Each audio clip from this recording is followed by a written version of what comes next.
Mediterranean, which will be Human Development Division soon.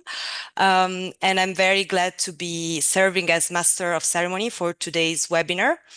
And allow me to wish for all our colleagues and participants that are serving Ramadan Kareem to all of you.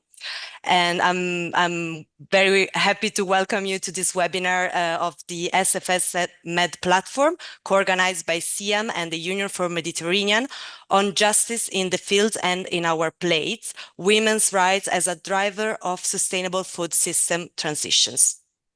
This webinar is organized, as I said, in the context of this SFS Med platform, which is a joint initiative by FAO, SIAM, PRIMA, the Union for Mediterranean, as part of the One Planet Network Sustainable Food System Program, which promotes dialogue, knowledge exchange, and collaboration for inclusive and sustainable and resilient food system across the Mediterranean.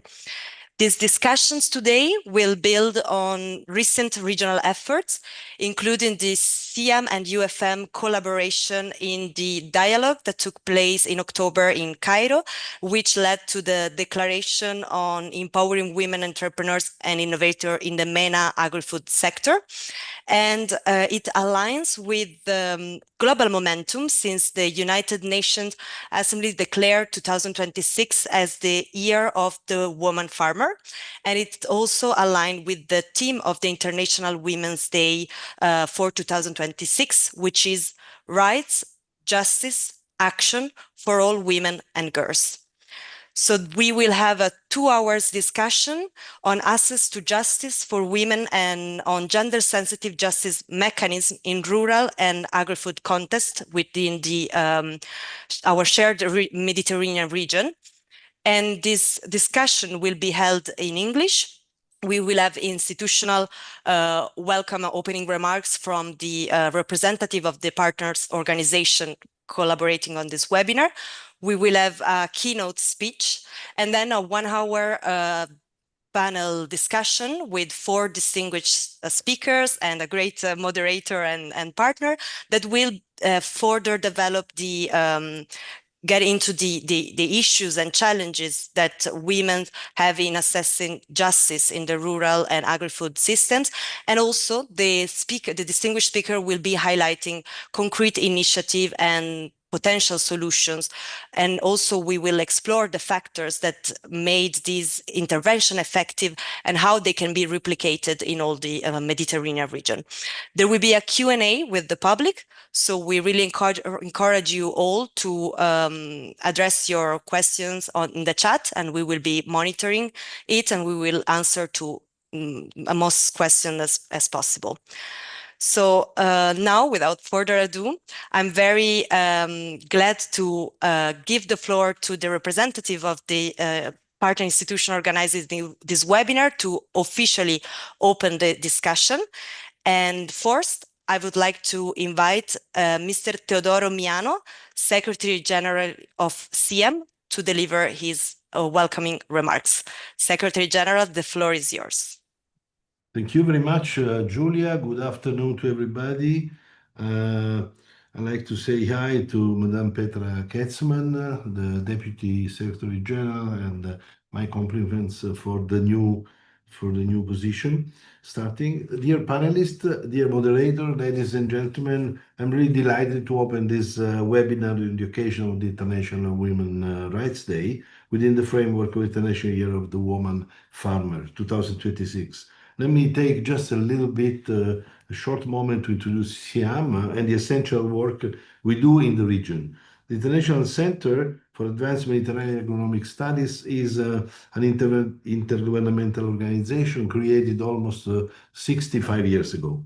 Today, it brings together 13 member states from both shores of the Mediterranean, Middle East, the Balkans, and operates approximately across 40 different countries in the Mediterranean, in the Balkan area, in the Middle East, Sub-Saharan Africa, Far East, and additional regions. Through our 4 institutes, Bari, Chania, Montpellier, and Saragossa, our General Secretariat in Paris, and our offices in various countries, we work to advance food security, sustainable rural development, scientific cooperation, and the training of future decision makers and field professionals.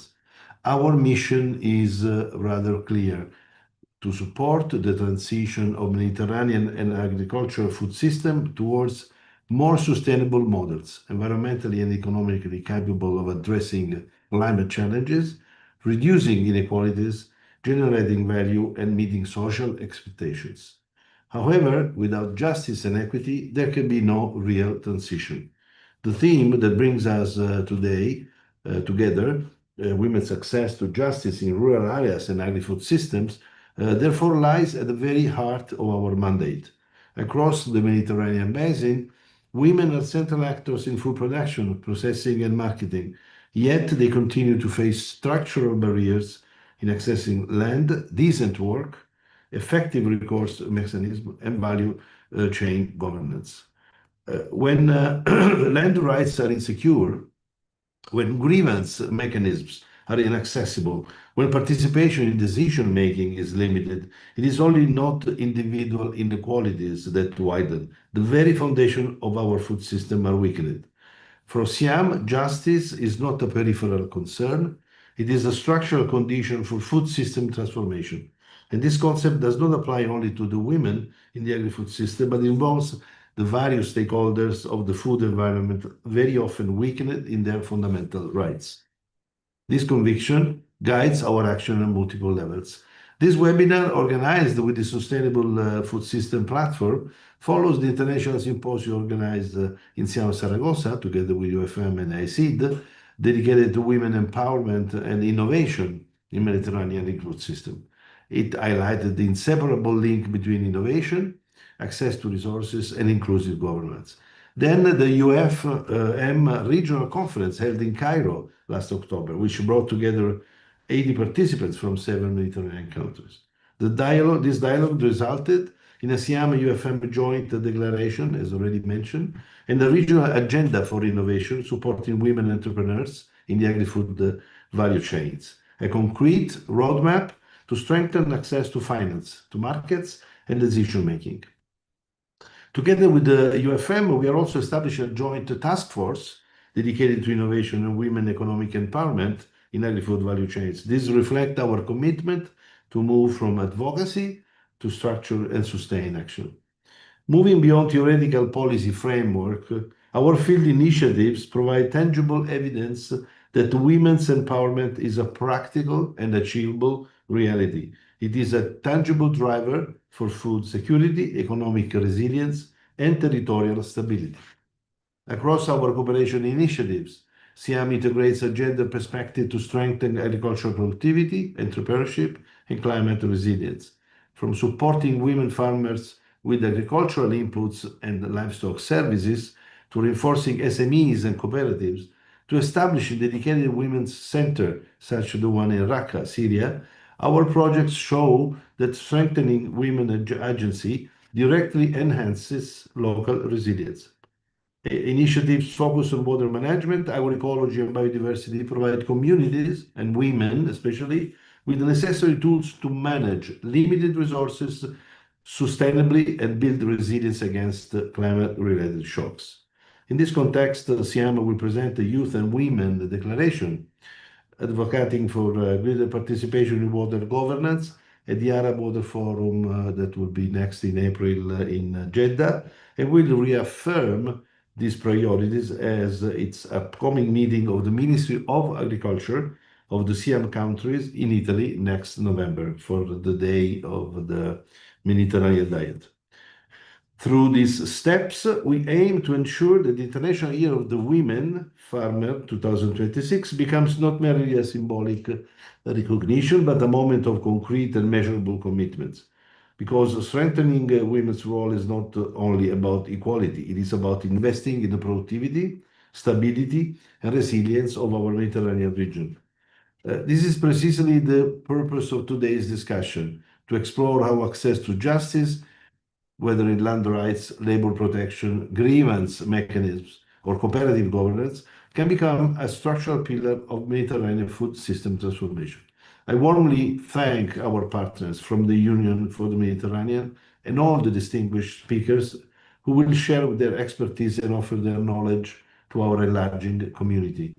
Let us use this moment not only to reflect, but to advance actionable commitments. Justice is a structural condition for food systems transformation. We are committed to dismantling barriers for women. I wish all of you a focused, forward-looking, and constructive discussion for the rest of the meeting. Thank you very much. Thank you very much, Secretary General, for setting the tone of today's meeting and also for the CIAM's continuous support and leadership in advancing inclusive and sustainable agri-food system in the region. I'm now very glad to give the floor to for the opening remarks to Ms. Petra Katzman, Deputy Secretary General for Human Development at the Union for Mediterranean. Please, the floor is yours. Dear Secretary General, distinguished partners and colleagues, ladies and gentlemen, I could not wish for a more meaningful occasion to begin my mandate than the International Women's Day. At the same time, I wish we met today in a more positive regional context. Our thoughts are with those joining us from areas affected by military escalation in the Middle East, and we reaffirm the UFM's commitment to peace and justice. Because ultimately, this is what today's discussion is about: the importance of law, international, national, local, the importance of justice, and the importance of ensuring that rules and rights are not only declared, but implemented. As Secretary General Miano has just underlined, justice is not a peripheral concern in agri-food systems. It is a structural condition. Sustainability without equity is neither durable nor credible.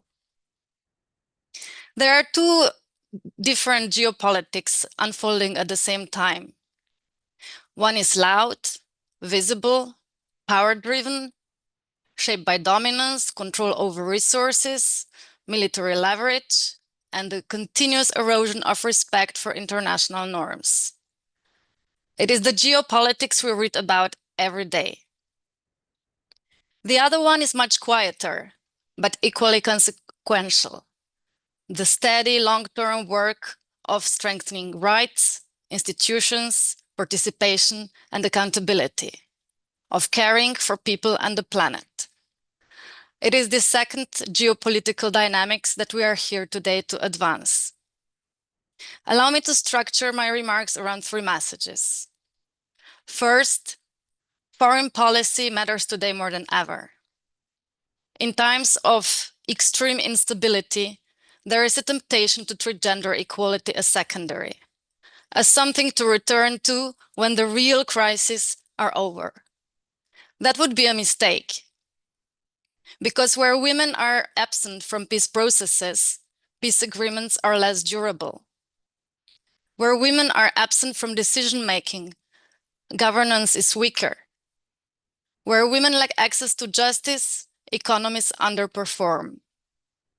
Justice for women in the agri-food sector is therefore not only a sectoral issue. It is about broader social governance and stability. It is about who has voice, who has access, and who shapes the future of our region. CIAM's experience clearly demonstrates how innovation, access to resources, and inclusive governance must advance together. This integrated approach is precisely what we seek to promote at regional policy level within the UFM. Second, this year is a politically significant year. The fact that the United Nations declared it the International Year of the Woman Farmer matters greatly for our region. Women play a central role in Mediterranean food systems, and yet their contributions remained undervalued. They face structural barriers in access to land, finance, markets, and decision-making. As highlighted in the World Bank's Women, Business and Law Report 2026, countries score on average 67 out of 100 on gender equal legislation, but only 53 on enforcement. And this gap between law and implementation is precisely where justice becomes decisive. This year's International Women's Day theme, Rights, Justice, Action, reminds us that progress requires moving from commitments to accountability. And third, the Union for the Mediterranean remains firmly committed to advancing gender equality and women's empowerment. Over the past years, big progress has been made to increase women's participation. But participation is not yet parity in decision-making.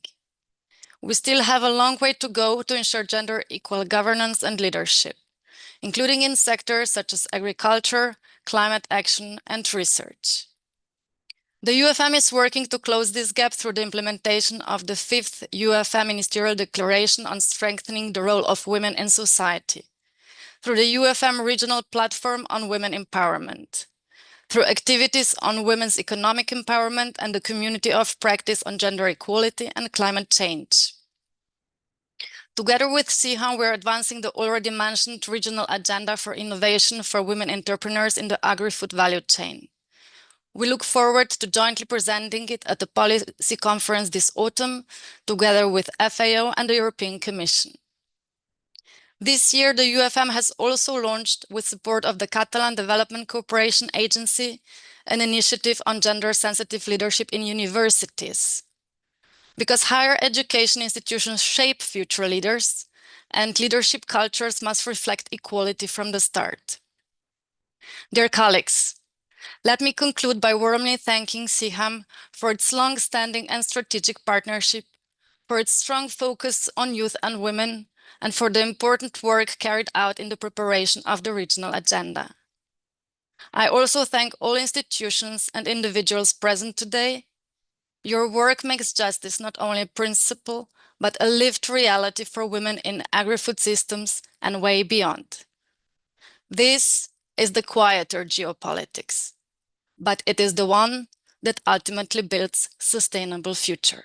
Thank you. Thank you very much, Deputy Secretary General. Thank you for this strong message and for highlighting the importance of regional cooperation and policy coherence in advancing gender equality across the Mediterranean.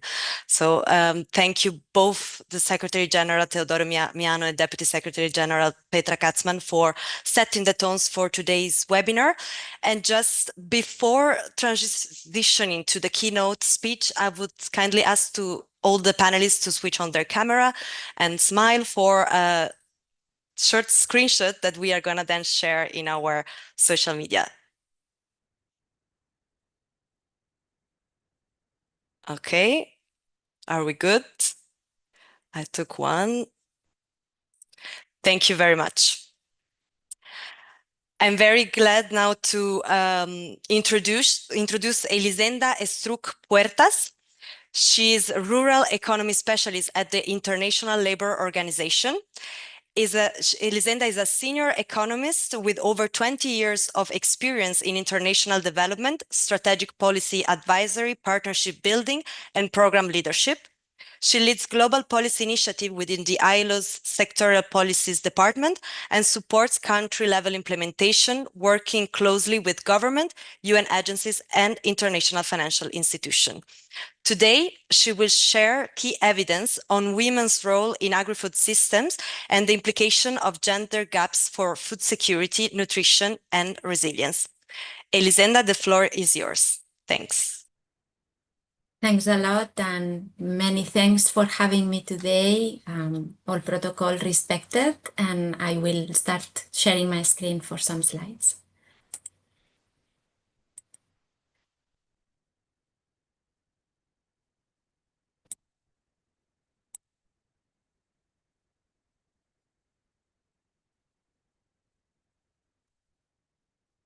Please, Julia, could you confirm you see my slide? Yes? Confirmed, yes. Okay, then off I go. So thanks very much for having me here today in this special occasion, despite all the unfortunate circumstances that have been mentioned and all the solidarity to those that are joining us in these difficult moments.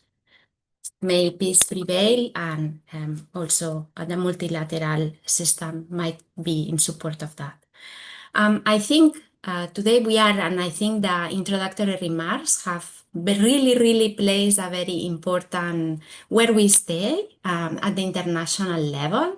It's a special moment. We are celebrating the 2026 International Year for the Women Farmer. It's a recognition of the important role that women farmers play in existing, but also in the transformations that are undergoing many of agri-food systems, including across the Mediterranean region, and precisely facing challenges like climate change associated with water scarcity, but also natural disasters, as we are seeing, and the need to adopt new agricultural technologies, and how the gender dynamics that have been prevailing could be an opportunity to also change other paradigms that have characterized the sector. In that regard, I believe that it's essential to take the opportunity of this year to uplift the voices of all women across agri-food systems, to recognize that the roles that they have, to move beyond the recognition and to take action. I appreciated very much the reference that has been made to programs and initiatives that have been lined later on this year to take the discussions of today. I think there is a panel that will go also much more in detail than the ground I can cover in my intervention, and I hope that that can inform the future action this year, but also beyond. At the same time, we are approaching the 8th of March, and it's been mentioned that this year we celebrate rights, justice, and action. This is especially timely because, as I said, women across agri-food systems play an essential role, but they remain undervalued actors. They often face persisting legal and structural barriers that need to be addressed in order for them to address decent work, land access, financial services, and even social protection. We need to advance gender equality, not only removing these discriminatory laws that keep existing, but also ensuring that women can fully exercise their rights at work and in society. In that regard, and from where I stand representing the ILO today, I just want to underscore that advancing justice, equal rights, and decent work for women in the agri-food systems is critical, not only for their empowerment, not only to advance gender equality, but really to build more resilient, more inclusive, more sustainable food systems in the region, but also worldwide. So how do we transform this momentum? Let's put some figures. Why are we talking about women farmers this year? Well, the agricultural sector, it's a key sector of employment for many women across the world. And they are employed in the sector as farmers, so as producers, but also as wage workers, so employed in plantations, in farms, in agricultural processing plants, and so on. At the same time, they are leading entrepreneurs as well, and they are members of agricultural cooperatives.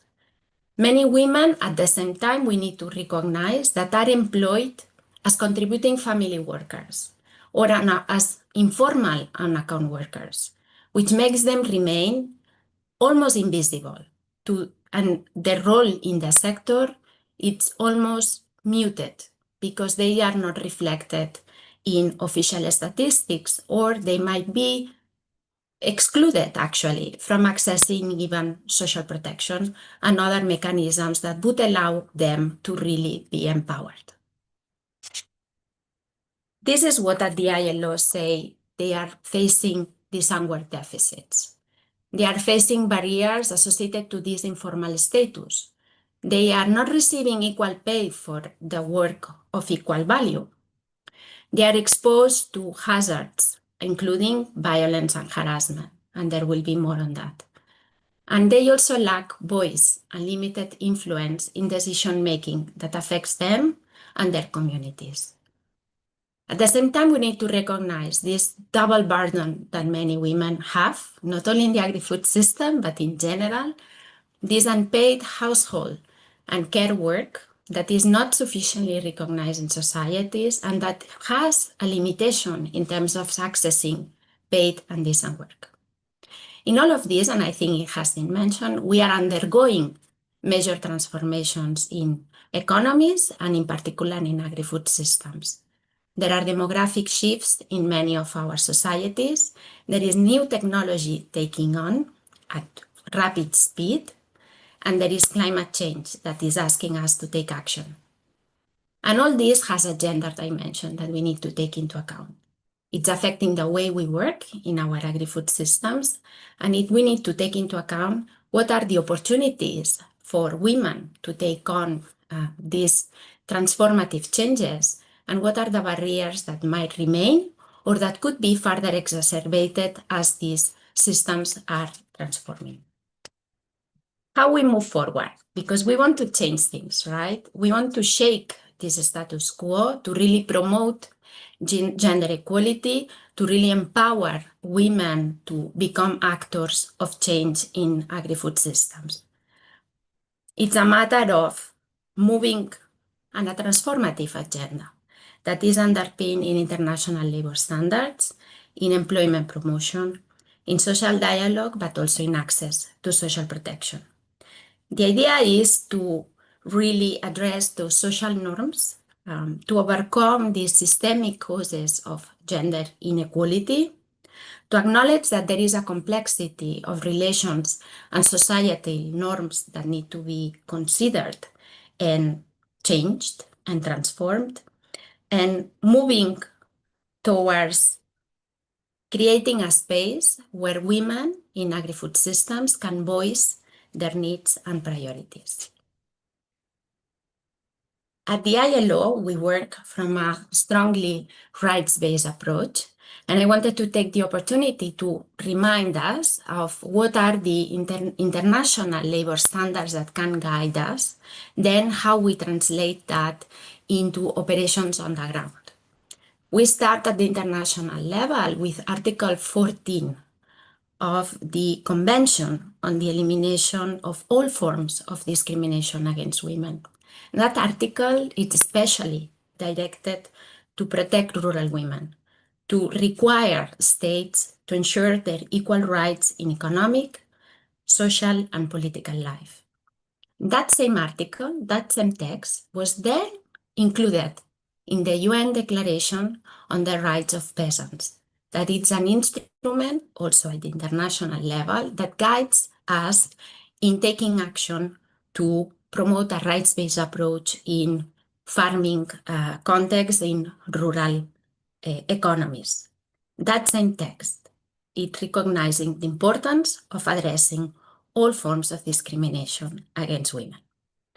Then we have the international labor standards that explicitly address the elimination of discrimination in employment and the promotion of equal remuneration, because we still face sizable gender pay gaps in the sector and beyond.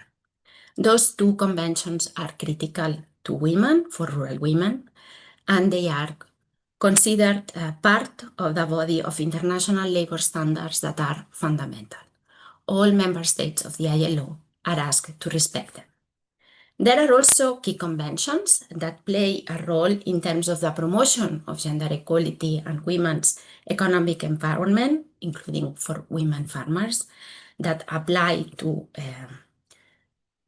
workers with family responsibilities, maternity protection, and so on and so forth, as well as the Violence and Harassment Convention 190. And importantly, there are a number of sectoral international labor standards that give us guidance towards a rights-based approach also in the agriculture sector, so in agri-food systems by and large as well. And they talk about social dialogue, so the importance of having a voice and a meaningful engagement in discussions that affect the world of work in the sector, as well as occupational safety and health, which actually since 2022 is recognized also as a fundamental right at work, and for agriculture being one of the most hazardous sectors worldwide, it's particularly important. Then these are legally binding instruments. We have also sectoral tools that give us policy guidance. And in that regard, the policy guidelines for the promotion of decent work in the agri-food sector provide us priority actions that need to be taken in order to advance decent work. And that includes gender equality and women's economic empowerment. And I will elaborate a little bit on that, building on the guidance that these policy guidelines provide us specific to the agri-food sector. And building also on examples from the field that as ILO we have promoted and in supporting our constituents.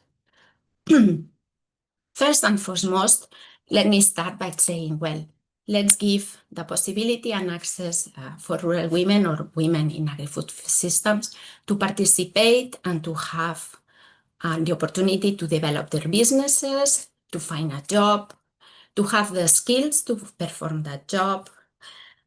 We have been supporting many women engaged in the agri-food sector in Lebanon, for example, or Tunisia, in participating in agricultural cooperatives, in women-led businesses, and seeing the importance of adapting the training packages to their needs, the importance of having a skill certification, because that will allow you then to demonstrate that you have achieved a certain specialization in the sector, access to finance, and especially the transition to formality, because that opens access to many services and support that are also included in the local in the formal economy. Sorry. An important aspect associated to the fact that many women, as I was saying, are in the informal economy and informal employment, and the fact that there is an intersectionality associated with the fact of being a woman and being in a sector like the agri-food system or being located in a remote rural area, that prevents and creates certain additional barriers to access certain services and including also social protection.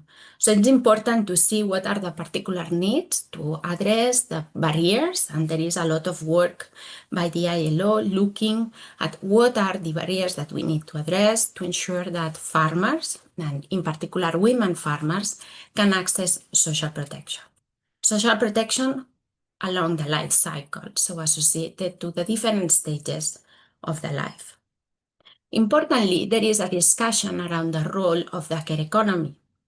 And we need to also think of what is the importance that it can have in context and in complementing the efforts that women farmers have in the agri-food systems. Let's remember what I said about the burden that unpaid care work has in preventing having access to productive and decent employment. And the potential at the same time that the care economy can have for many women in certain rural contexts. And we have seen that as ILO in providing support to local economies in Eastern Europe or even in the Balkan countries, and seeing how establishing women-led childcare centers in rural settings has also have indirect effects on the women, on other women in the community, enabling them also to undertake more work thanks to that. We are all Elisenda, sorry, just to know how many slides do you have left? Because we should, like 15 minutes should be finished in like 1 or 2 minutes. I don't know if you can. Okay, perfect. And so I'll go fast. Sorry. Yes, thank you very much. Thank you. Yes, I got it. So as I was saying before, I presented to you the importance and I underlined the importance of international labor standards, and just to underline the fact that it's important then to translate them into national legal frameworks, but also into practices at a workplace level. And I believe that there will be discussions today that will be looking more into that. Importantly, I think it's about supporting labor administration and inspection systems so that they reach also farms and they provide the support necessary to farmers and to farming communities to enable them also to comply with rights, but at the same time to establish gender-responsive grievance and dispute resolution mechanisms. And in that regard, there's been some work I've seen in Turkey by ILO colleagues in looking into these gender responsive mechanisms and how they apply into collective bargaining mechanisms again, so that they are addressed really at the workplace level. So how to translate what I was saying at the global level into the day-to-day of women farmers. But all this that I'm saying won't be achievable or won't be long-lasting unless they have a place in the table, unless women have a stronger voice. So efforts also would need to be directed into promoting programs and initiatives that support the participation, but not only, the leadership as well, so that there is a closing in the gaps in terms of representation and leadership, to change stereotypes, to change social norms, and to give really visibility, because I always think of also breaking intergenerational inequalities. So really to open up space to the younger generations, because agri-food systems also need new generations of farmers to join. And I do believe that young women do have a role and an important one to play. So just to close here, I think that the realization of women farmers' rights at work is not an option. I think it's a matter of social justice. As we see it from the ILO, it's key to advance gender equality, women's economic empowerment, ensuring that the women really can realize their rights at work, that they can access the resources, and as I said, that they can participate, meaningfully participate. And the International Labour Standards, the Decent Work Agenda, provide us this foundation, and it's important then to translate it in our day-to-day. Thank you, and over to you. Thank you, Julia, and all. Thank you so much, Elisenda. Thank you very much. I'm sorry for time reason I had to cut a little bit, but it was very interesting. And I see people in the chat are asking to have your presentation, if possible, to share it with them, because it was full of really evidence. It was a very evidence-rich keynote, an insightful keynote. And thank you very much for articulating why labor justice and gender-sensitive mechanisms are central to a real, true and deep food system transformation, inclusive transformation. So thank you very much. And now I'm gonna give the floor to the moderator for the panel discussion that we are having right now with the 4 distinguished speakers, in which we will deepen this conversation through a regional perspective and also concrete initiative and practical solutions. We will have around 1 hour, 10 minutes of discussion, and then 10-15 minutes of Q&A. So we really encourage all the participants to write your questions and comments in the chat, so that Anna, myself, and Alba, we will monitor the chat. So I'm very glad to give the floor and to hand over to our moderator and partner, Yasmin Seguirate. She is administrator at the General Secretariat of the ICM. So thank you very much, Yasmin. The floor to you. Thank you, Julia. Thank you very much for these very important insights. The opening remarks and the keynote really provide an excellent overview of the really difficult context in which we find ourselves today. And to stay on the topic of geopolitics raised by Mrs. Kezman before. So yes, let's make geopolitics truly great again through multilateral organizations and international law, and in particular social justice. So we will now move to the roundtable discussion, which will allow us to hear experiences from the field and from the different institutional contexts on the justice-related issues affecting women across agri-food systems, ranging from land tenure and working conditions to access to finance, grievance mechanism, and value chain governance.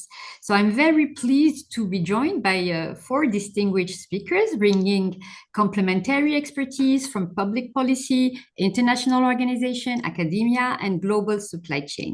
So I will briefly introduce our speakers. So first we have Mrs. Gloria Abouzeid. She's Director General of Cooperatives at the Ministry of Agriculture of Lebanon. She previously served as President of the Green Plan at the Ministry of Agriculture from 2000 and 2017, and has managed several development programs funded by international partners, including the World Bank. She also served as Lebanon governor to the International Fund for Agriculture Development. We have also around the table Mrs. Nisreen Lahem. She's climate change adaptation and greening agriculture specialist at the FAO regional office for the Near East and North Africa. She has extensive experience working on agriculture, water, and climate programs with organizations such as the Arab Organization for Agriculture Development, or IFAD. International Management Institute, or GIZ. We also are joined by Mrs. Ella Frankel. She's Senior Advisor on Food, Farming and Fisheries at the Ethical Trading Initiative. She has more than a decade of experience working on human rights and sustainability in global food supply chain across Europe, Southeast Asia, and Africa, in both the private and non-profit sector. And finally, we have Dr. Zeina Jalad.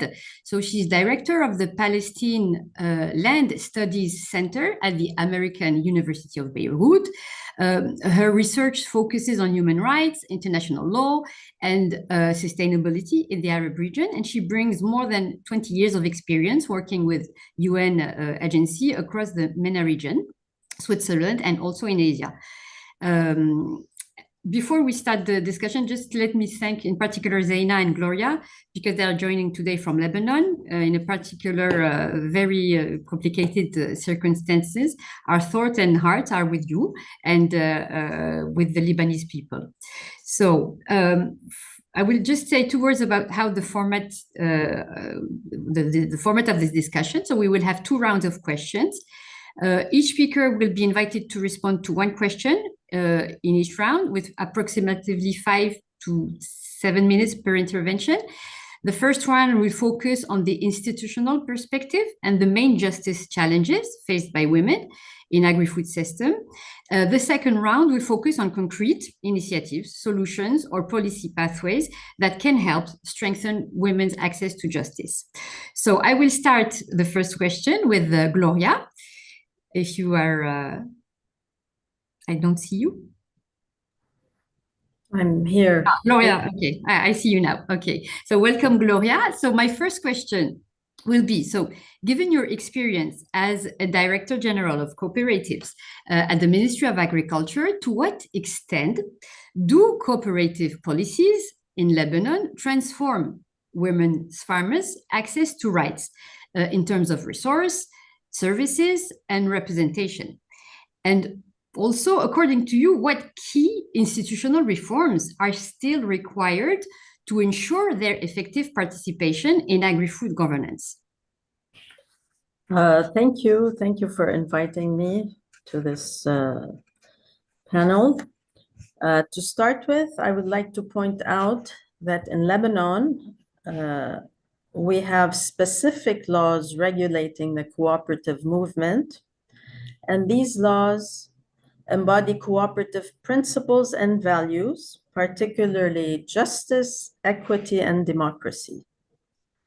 Cooperative laws do not discriminate between men and women, as they provide equal opportunities for both, and they ensure inclusivity. Through the establishment of cooperatives, our laws ensure that women, as well as men, have access to resources, services, and representation.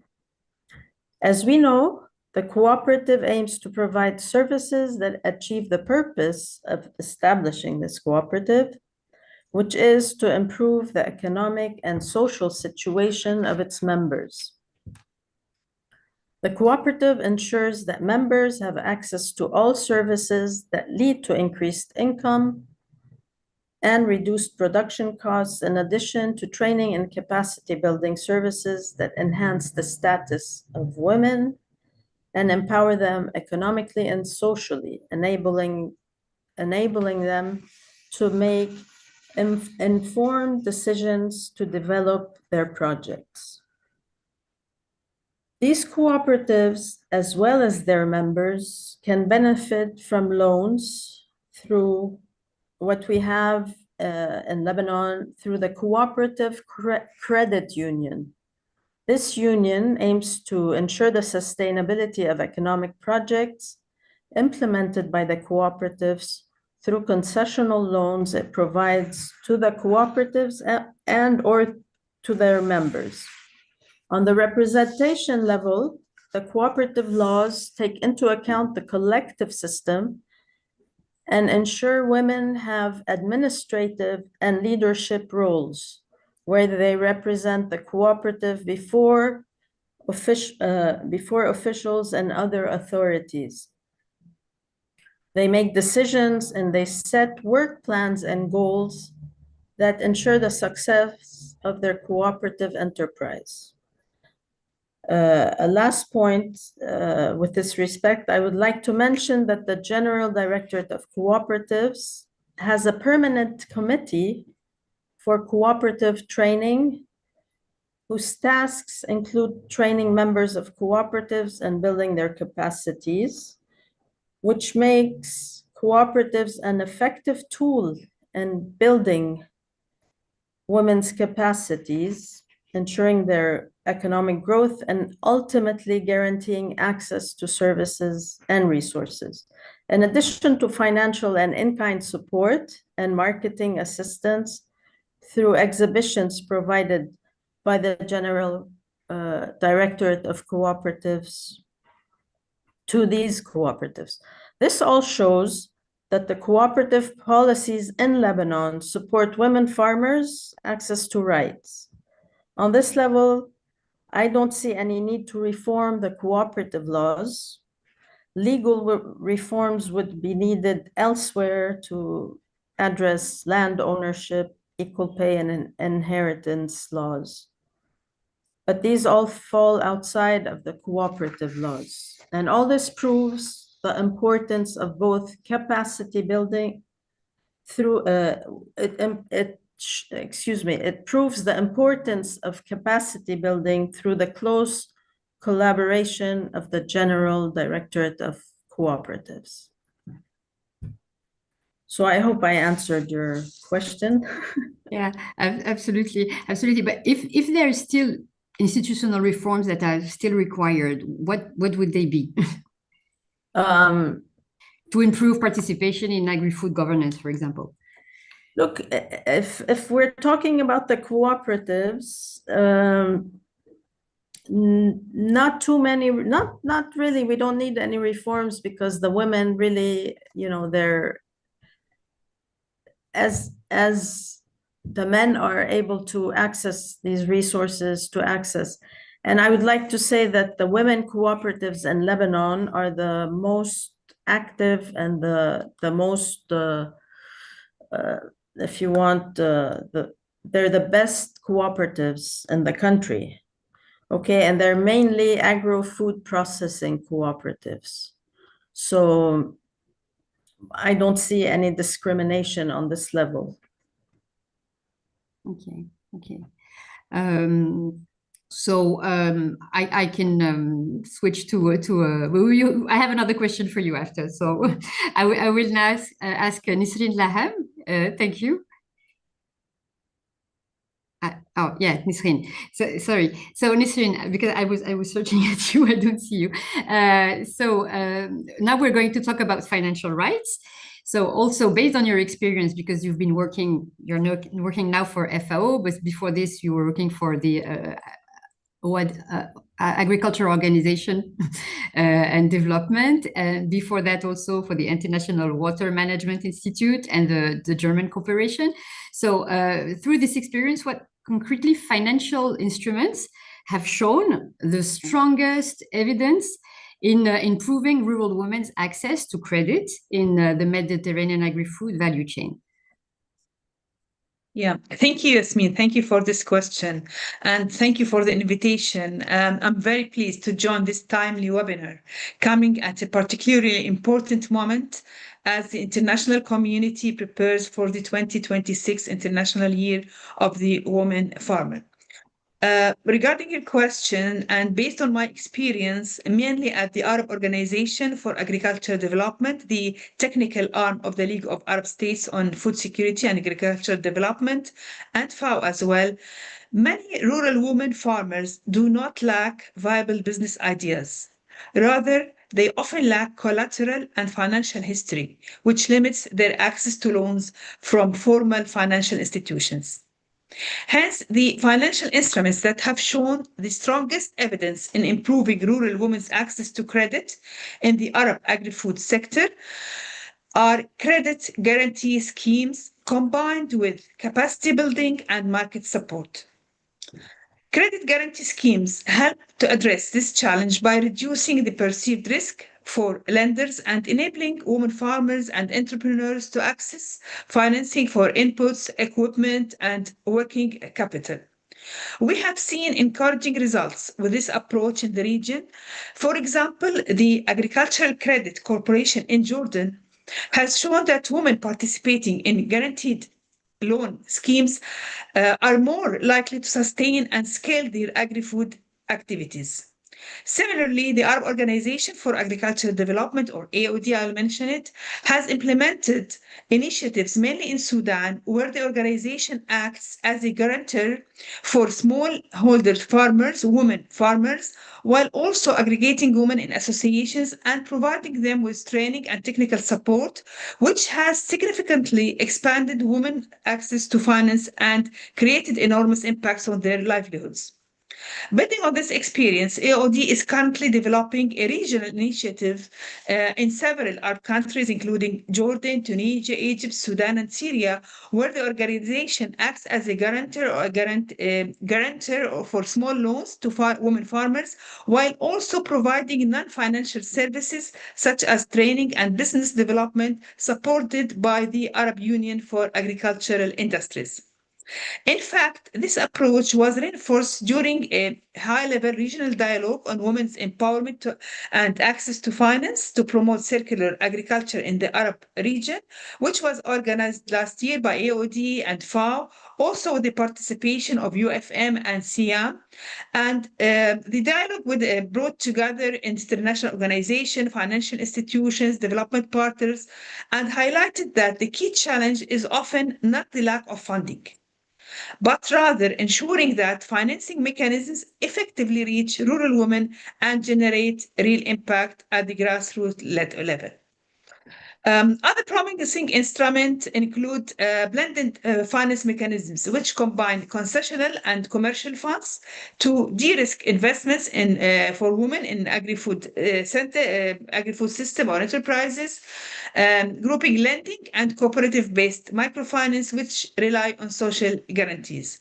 Also, just to mention another tool, which is digital financing services, which also provide effective, that we've been proving that they are effective tools helping to reach women, especially in remote rural areas, particularly when they are linked to extension services and value chain development. So the key lesson here is that finance alone is not sufficient. The most effective models combine credit guarantees, training, financial literacy, and market access, which enable rural women to strengthen their business and become more effective and active actors in the agri-food systems. And as mentioned by Teodoro, the Secretary General of SIAM, in his introductory words, access to resources, innovation, and finance have to come together. Thank you. Thank you, Nesrine. I will now give the floor to Ella. The Ethical Trading Initiative works across companies, trade unions, NGOs to improve human rights in supply chains. From this perspective, where do you see the most critical justice gaps affecting women in our region and in the agri-food value chain, and particularly in the relation to informal work, access to grievance mechanism, and protection from retaliation? Thank you. Thank you for the invitation to join this discussion. It's a pleasure to be part of the conversation and to echo our previous speakers in the framing of this year's International Women's Day theme and the United Nations declared 2026 International Year of the Woman Farmer. Let me first briefly introduce the Ethical Trading Initiative, ETI, for those who aren't familiar with us. ETI is an alliance of companies, NGOs, and trade unions working together to advance human rights in global supply chains. We convene and collaborate with key stakeholders to improve business transparency and accountability and bring about positive change in supply chains. The topic today is especially pertinent. As it's already mentioned, but I'd like to echo, gender equality is not only a matter of human rights, but it's essential to building fair, resilient, and sustainable global supply chains. Yet women working in supply chains, including in the agri-food value chains, remain disproportionately affected by discrimination, low pay, insecure work, and gender-based violence and harassment. As already mentioned in the slides earlier, women constitute over half of the world's agricultural workforce and more in certain countries. However, they're concentrated in low-paid and insecure positions with limited opportunity for progression. They frequently work without permanent contracts, working instead in more precarious circumstances as seasonal, informal, part-time, or temporary workers. Women workers are frequently underrepresented in leadership or decision-making spaces. What we see is that by pushing women to the bottom of the employment hierarchy, the resulting power relations increase the risk of sexual coercion and harassment. Alongside a range of social and institutional norms and practices, this contributes to an environment in which women's opportunities are restricted and their exposure to sexual abuse, discrimination, and harassment heightened. Precarious work can also obstruct women from accessing legal protection or union representation. Labour informality, subcontracting arrangements, and long, often complex supply chains can further exacerbate these issues.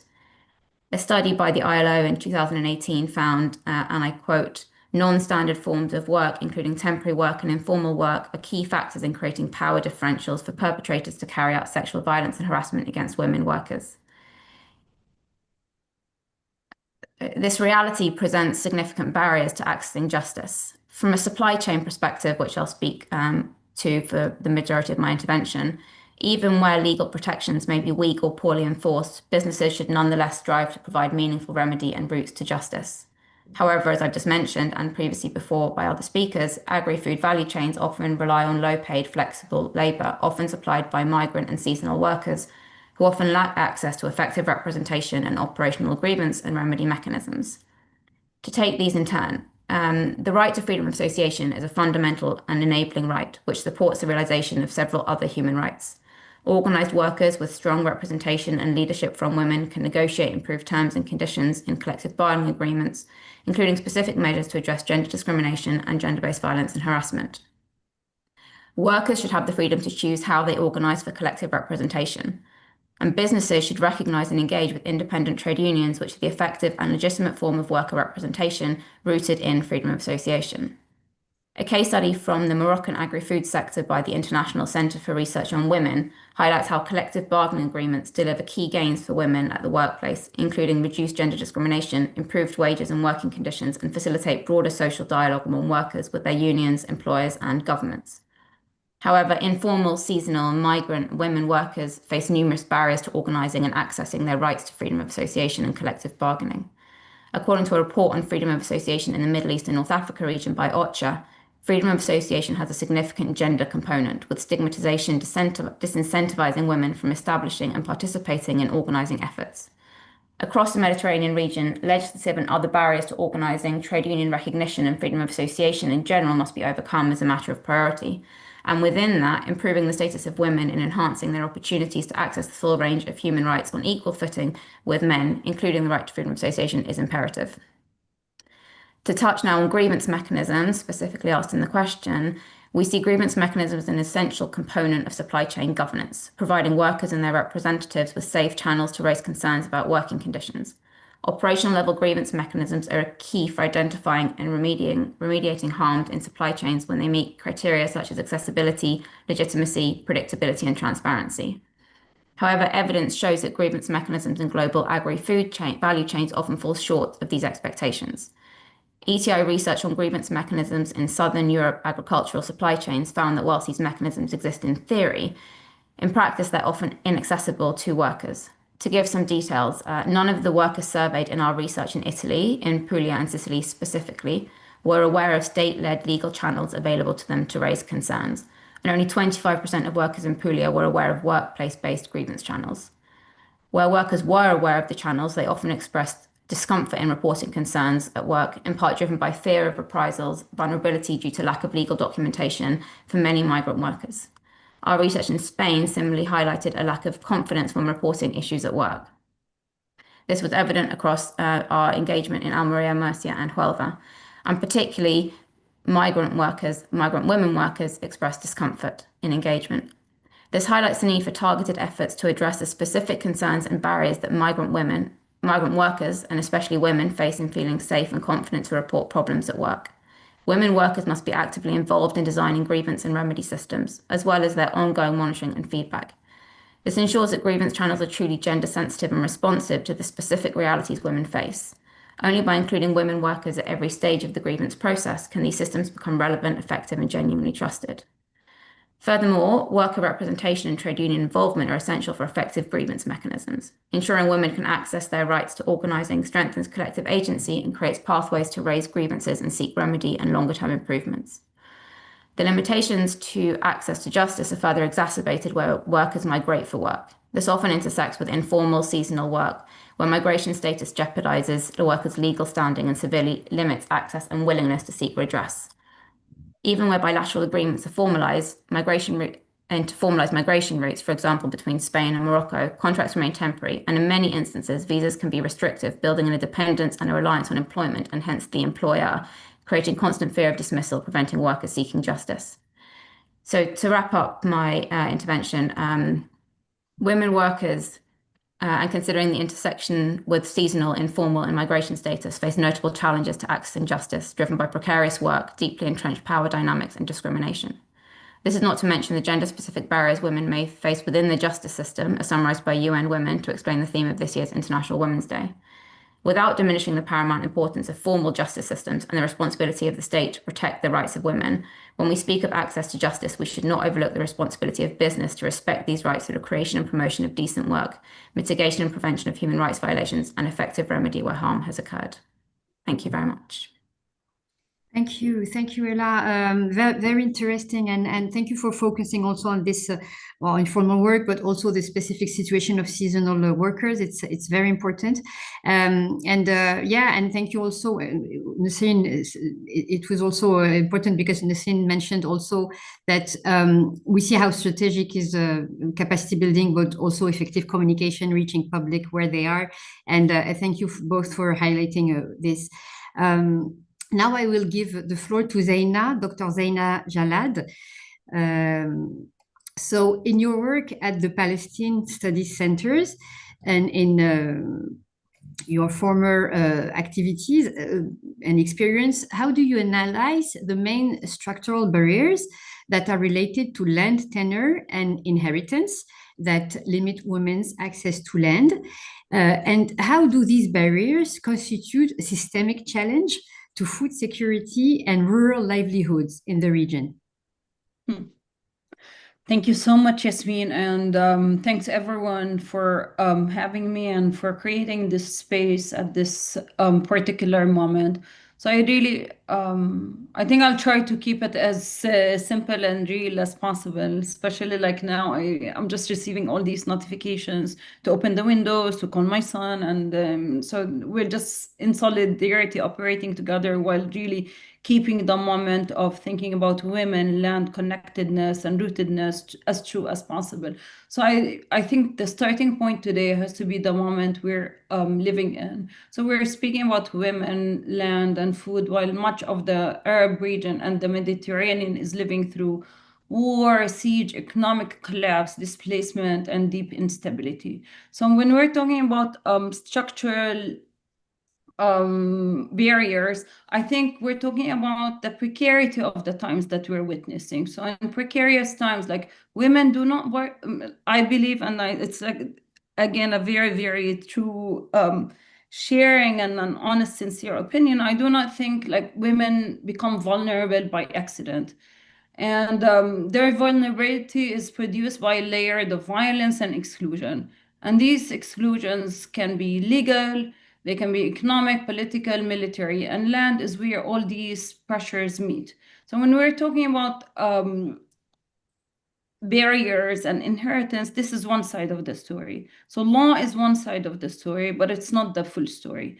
And when we're talking about women in the Arab region, law, as Gloria has mentioned, and is one side, one facet of it. So we do have exclusionary legal frameworks that treat women unequally to men or gives women of certain religious affiliation a different treatment than other peers, but this is not the full story. So we can talk about legal reform and the need to have equality before the law in the division of inheritance. And again, this is one side of the story, but the real story also has to do with other social norms, social pressures on the women, thinking about like how women get pushed on the margins due to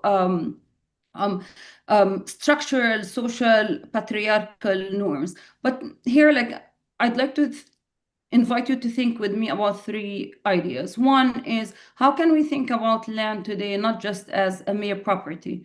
So land for us, for rural life also, it's food, it's income, it's shelter, it's a last safety net. So when women talk about land, they do not talk about the materiality, the territoriality of land. They talk about safety. They talk about rootedness. They talk about belonging. They talk about memory, belonging to a project. And here, like if we think about Palestinian women, we think about all the steadfastness or the sumud of the Palestinian women, and how land for women is not only the material project or the agricultural project or the connectedness to agriculture, food and food supplies, but it's more about belonging and the continuity. And the other idea that I wanted to share with you is, as I said before, law matters, but law is not the crisis that women are faced with today. Shrinking economies, political instabilities, war, displacement, they push women further to the margins. And women's inheritance or access become the first thing that is treated as negotiable. I think it was mentioned earlier, I think in the previous keynote session, when gender equality or gender issues, they become secondary. And here inheritance becomes negotiable, and inheritance becomes, or access to resources becomes negotiable. And the third one is what we're seeing today, and this is something I really would like us to think about collectively, is how we see that there's a destruction on the sources of life that we're witnessing. So there is the destruction of the food systems, there's a destruction of the land, but there's a destruction on the conditions of life. And this is where we see today emergence of a new language. So we see you use the language of barriers, but there is also another emergence of language that we really need to think about law in times of rupture, how law is not efficient enough, and how there are new logics that are being emerging, like we think about like all what we witness in Gaza. We think about ecocide, herbicide, domicide, sociocide, domicide. There's a new language that articulates really the destruction of the conditions of life. So we think about farms, water systems, homes, the landscape is being destroyed. So in these places, like if we think about Gaza, it's not about women do not have access to land because of the mere impossibility of accessing the land, but we have a big issue. Full families are being erased from civil registries, right?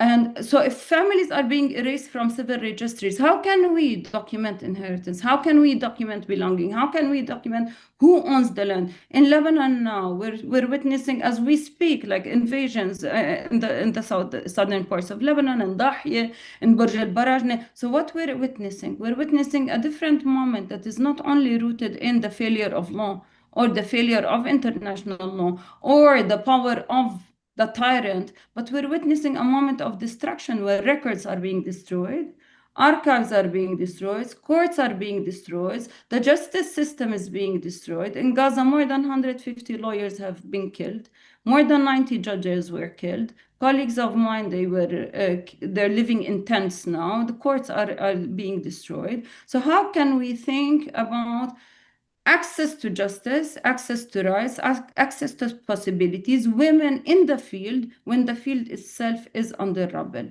And this is where I would like to conclude when we think about today, Palestine or Lebanon or Sudan or Yemen or Libya are cases where we are sharing moments of catastrophes, moments of chaos, moments where women's land's vulnerability is part of a wider web of violence.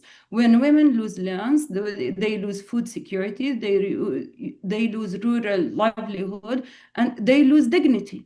And this is not a side issue, this is a central issue. And when we think about Gaza, like when there is a humanitarian aid blockade or full blockade, or a drip feed that people are being counted into calories and they are being numbers. So we cannot think about access to land and agricultural rights, but people are being reduced into calories and numbers. So how can we be honest, connected, and reflective when we are thinking about how can we answer the current moment in full honesty and full realization? So again, like we're sitting in this room together while we are really under a threat of bombardment in any moment. And this is coming from an honest commitment to an agenda that can help us all as women.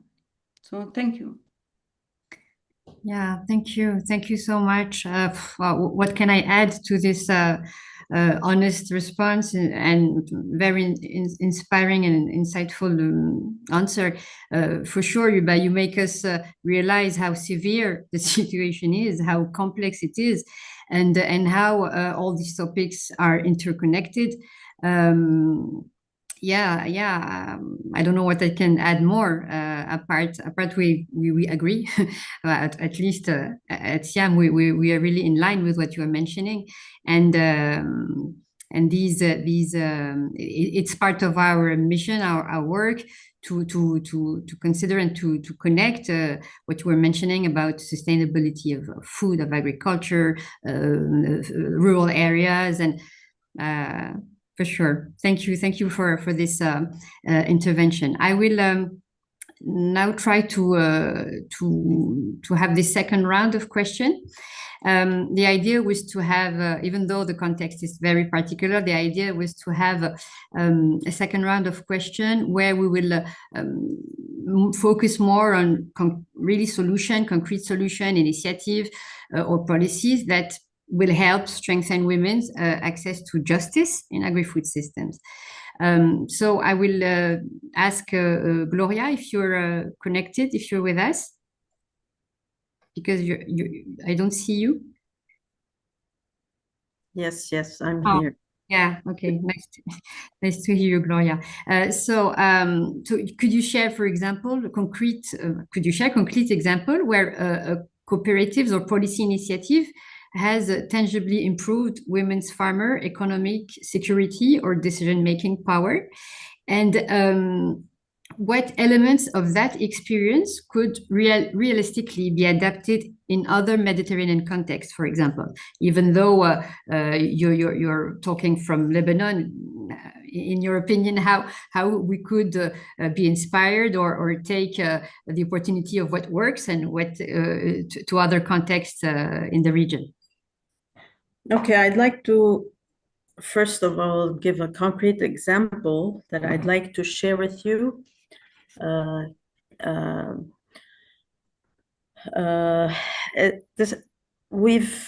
we've had several projects with different partners on cooperatives, and many of the projects are they target women cooperatives.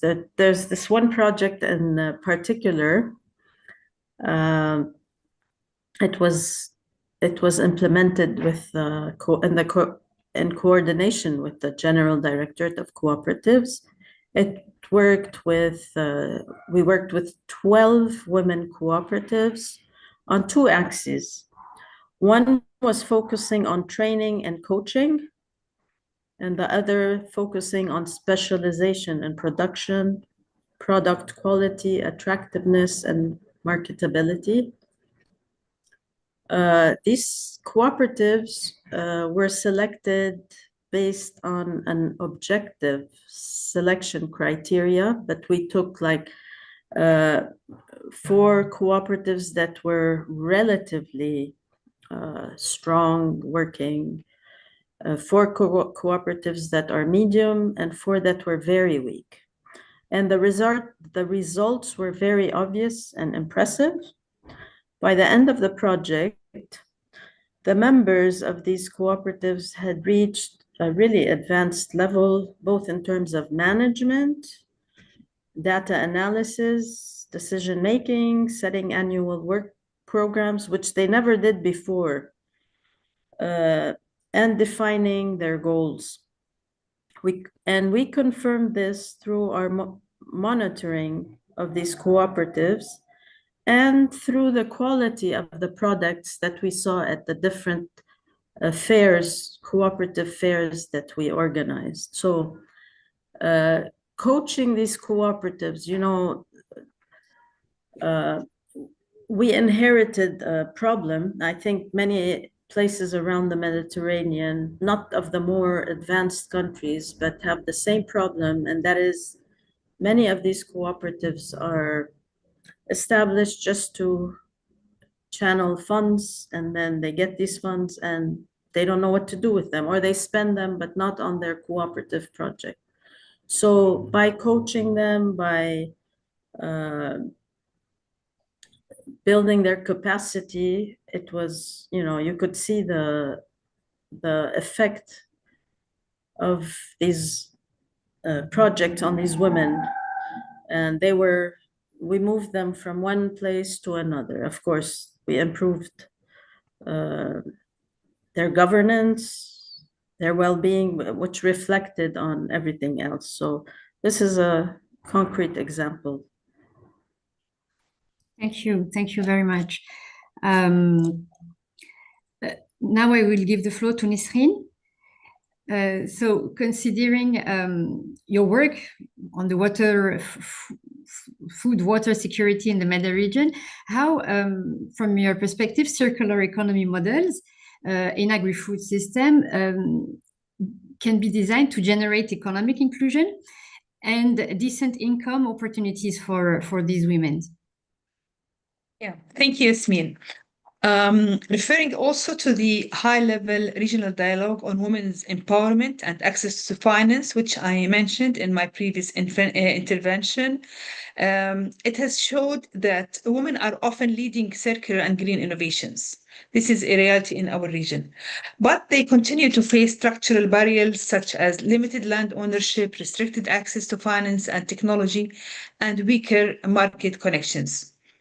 On the other hand, women entrepreneurs experience limited access to updated processing equipment and modern packaging systems, which affect product quality and competitiveness. Besides, there's a lack of specialized, future-oriented training aligned with evolving market demands. However, circular economy models in agri-food systems can create real economic inclusion for rural women, but only if a few conditions are there. First, women need to be better integrated into circular value chains. In many rural areas in the Arab region, women and youth are already active in activities such as food processing, reducing food loss and waste, reusing agricultural byproducts, or producing compost and biofertilizers. These activities are at the core of circular agriculture. but women often remain in the informal or low-value segments of these changes. So targeted training, technology access, and support for women-led enterprises can help them move into higher value activities. Second, access to finance and market is essential. Circular solutions such as small-scale processing, recycling agricultural residues, or water reuse often require initial investments in equipment and technology.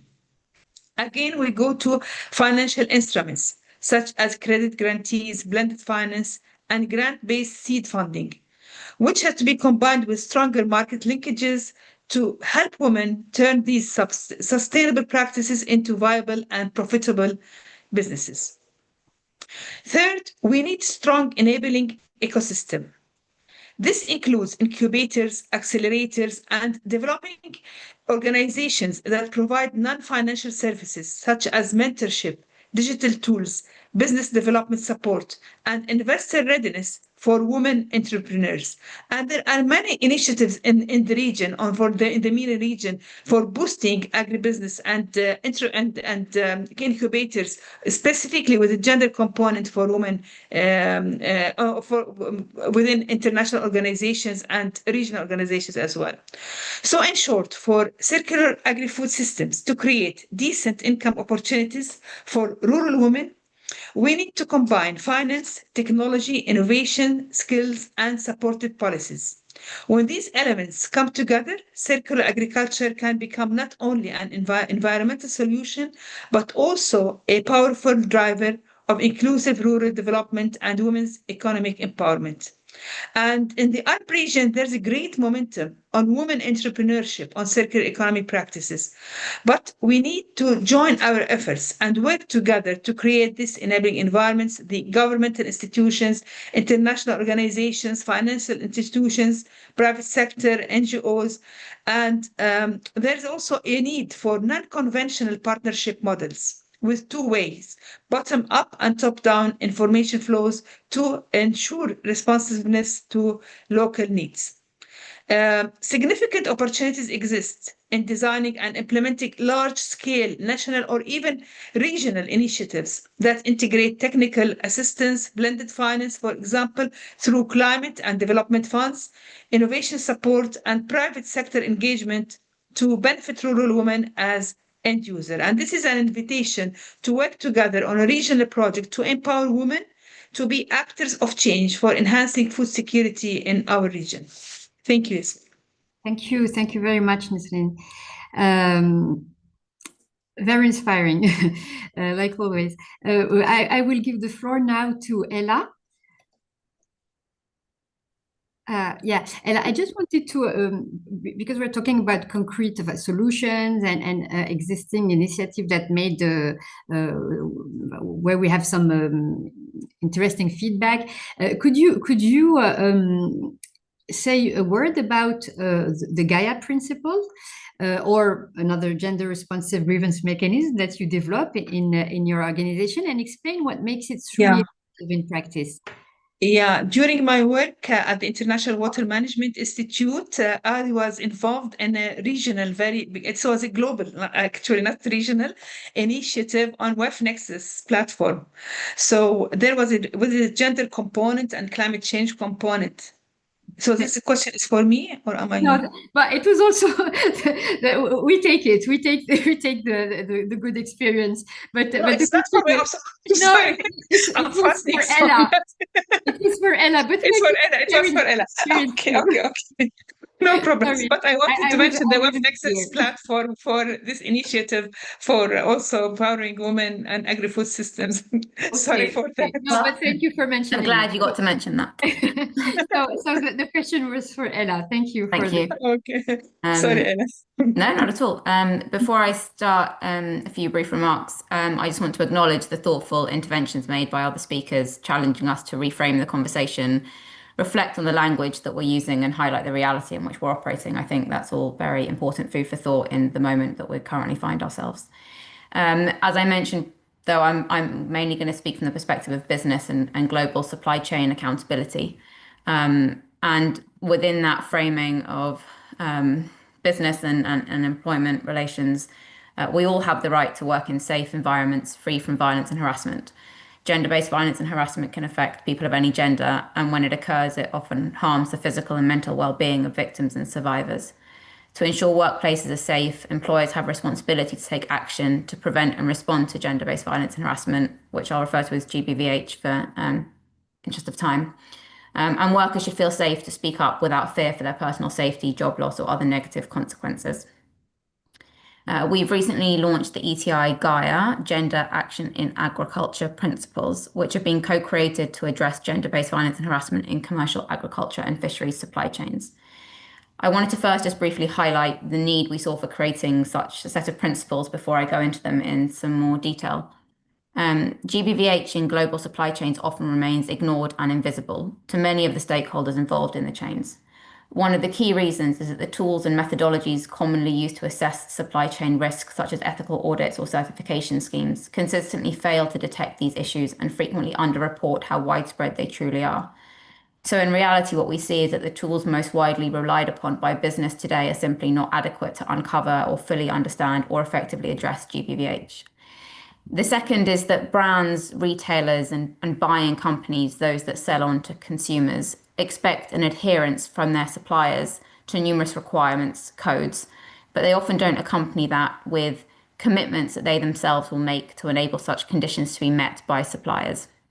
We often hear from suppliers that they're being asked by their customers to deliver against a plethora of standards, audits, codes, projects, and so on.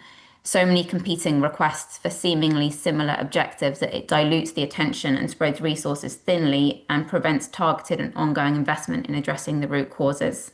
Thanks for sharing the slides. If we can go to the next slide, please. The third is that we see that not only is there a plethora of expectations, but these expectations tend to be top-down and one-directional in nature. They don't necessarily speak to the realities of those that are experiencing the issues or directly responding to them. Very infrequently do these involve genuine dialogue with workers and their representatives.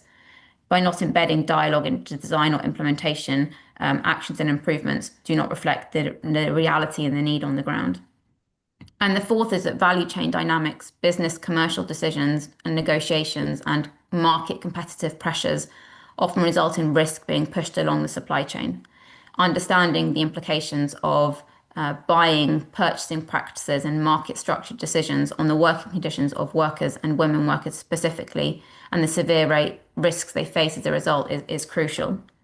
So what we saw and responded to is that there needs to be an alternative to codes and audits. Alternatives that take a system-based or a supply chain approach that makes explicit the need for supply chain shared responsibility. Importantly, alternatives that enable workers, women in particular, to shape the agenda in terms of framing the problem and the solutions, and which put the right to organising as foundational to its efforts. And that's exactly what we try to embed in the principles. So if we go to the next slide, please. These principles were developed through a participatory and inclusive approach by actively working with businesses along the value chain, NGOs, trade unions, and multilateral organizations. We engaged representatives from over 90 companies and organizations. We worked specifically in depth in supply chains in Kenya and South Africa in the agri-food sector, but the application and the risks that we see are global in nature. And what we agreed through these engagements was that there needed to be a set of principles that could align stakeholders and allow them to effectively coordinate their actions to address the root causes of GBVH. If you go to the next slide, please. The big reveal, here they are. You probably can't read them all now, but we can share resources afterwards, hopefully. These are the Gaia principles to end GBVH in commercial agriculture and fisheries supply chains. 10 principles that seek to embed supply chain responsibility and business accountability and ensure that worker engagement and dialogue throughout. The principles are aligned with key international standards, the UN Guiding Principles on Business and Human Rights, the OECD M&E Guidelines, the ILO Tripartite M&E Declaration, and ILO Convention C190. It's a framework for all businesses that sets out key components of a gender-responsive human rights due diligence approach. The framework sets out principles for businesses when they employ workers, when they purchase services such as security or recruitment of workers, and when they purchase products such as fruit, canned seafood, flowers, and others. A gender-responsive approach recognizes that gender intersects with other social characteristics such as ethnicity, shaping workers' experiences differently. These need to be taken into consideration when actively addressing the root causes. And this is best done by determining actions with workers themselves, by ensuring workers can represent their needs and raise their concerns, and engage with employers constructively. As mentioned previously, freedom of association and collective bargaining form the foundation of these principles as enabling rights to lead to workers, especially women, being able to collectively raise their voice. Throughout the principles, there is highlighted specific action for co-creation and dialogue and joint implementation with workers and their representatives. And we seek to demonstrate how this practically looks across a whole set of different actions that need to be undertaken, whether that's on development of policies, on reporting of issues, on remediation of incidents. There were two other aspects that we thought important to highlight. The first is accountability and prevention with a focus on stopping perpetrators. Would-be perpetrators should be stripped of the opportunity to abuse their positions of authority and power through stronger, more transparent procedures and know that they will face consequences for any GBVH. And secondly, decisions and actions should prioritize victims' and survivors' safeties, needs and wishes from the first reporting to remedy. This reinforces worker agency and centers women workers in the decision-making process around prevention, protection and remedy. Go to the next slide, please. It's my last slide. To effectively operationalize these principles into concrete corporate responsibilities and practices, there's an expectation that buying companies, the lead firm, and especially those selling the final product to consumers, do not simply pass the principles and responsibility for implementing them to their suppliers and expect resolution. They must actively lean into the process, assess the role and impact they have, and jointly define what's needed from them and what actions they should lead and support to ensure sustainable and impactful change is realized. The best place to start is with dialogue, with supply chain partners and workers, specifically women workers and their representatives, to understand GBVH risks and solutions within a business's own operations and in their supply chain. To reiterate, this understanding must be grounded in meaningful engagement with those who are affected by and at risk of GBVH, workers, especially women, and their trade unions. This process should inform action plans that clearly outline business and supply chain roles, responsibilities, and accountability measures, and that are designed and implemented with and validated and monitored by workers. Thanks very much. Thank you. Thank you very much, Ella. It's very useful for us not belonging, not working closely with the private sectors, companies, trade unions, to see this kind of platform, of principles, and all the mechanisms that are developed. So really, thank you for sharing this, and it's inspiring not only on this topic, but we can imagine other collaborations.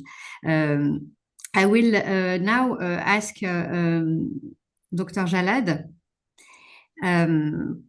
You mentioned the extremely challenging context in Palestine and now Lebanon, but with your experience, how in this context, in this kind of context, the work you are doing can contribute to protect, preserve women rights, lands right, but not only lands right, in rural areas.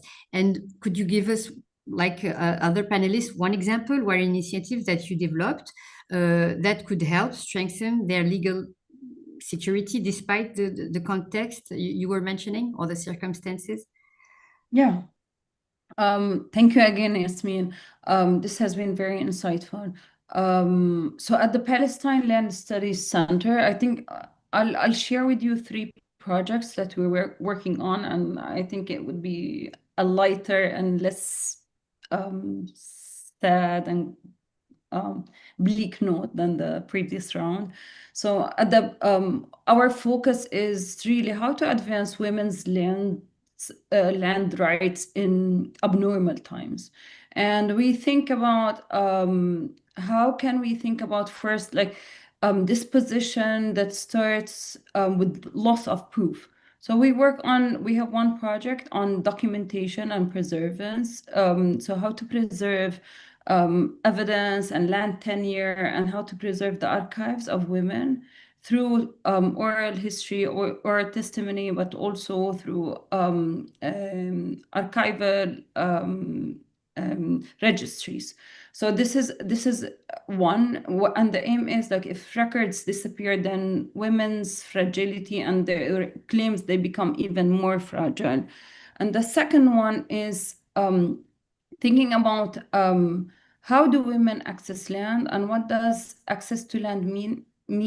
What does it mean in terms of narrative and belonging and memory? So there is a project that we started, and I invite you on, and I invite our participants to engage with us and join us, and if they'd like to volunteer or contribute or share the work that we're doing. So one project that I really like in a research positive sense is a project of recipes under war.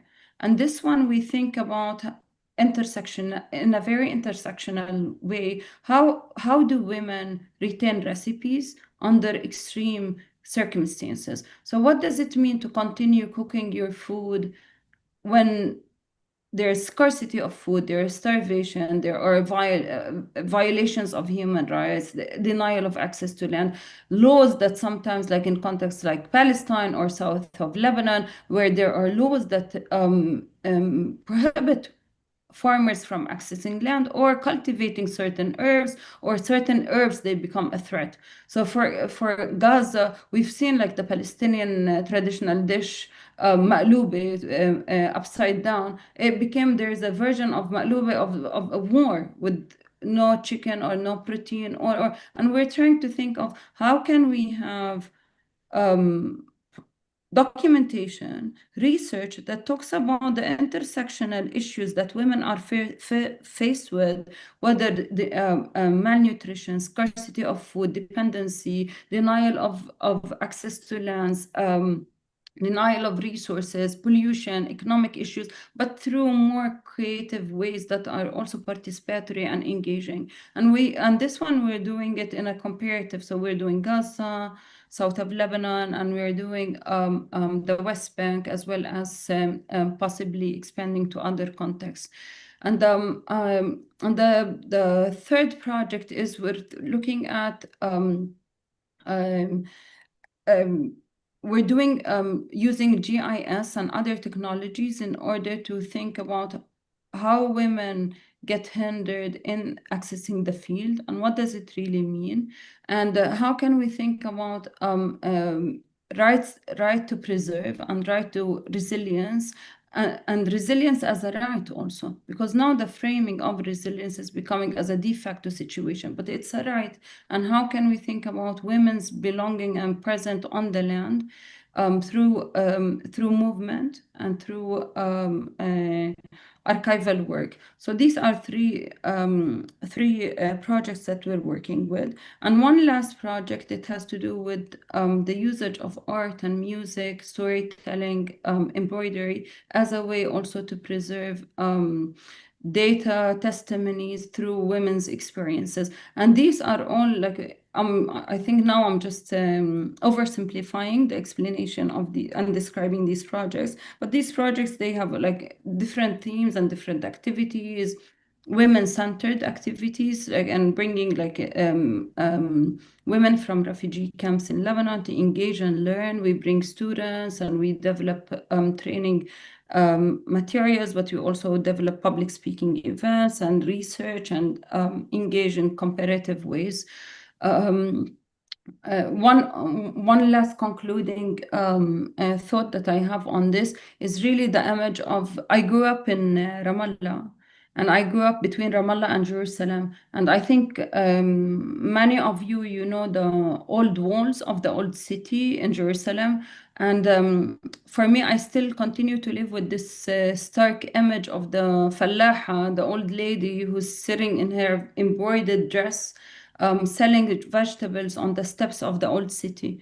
And for me, this image really encapsulates what we're discussing today, how this woman in her embroidered dress is trying to access her land, trying to retain family needs, trying to make ends meet, trying to be, not only because she's an empowered woman, no, but because this is what life necessitates on her.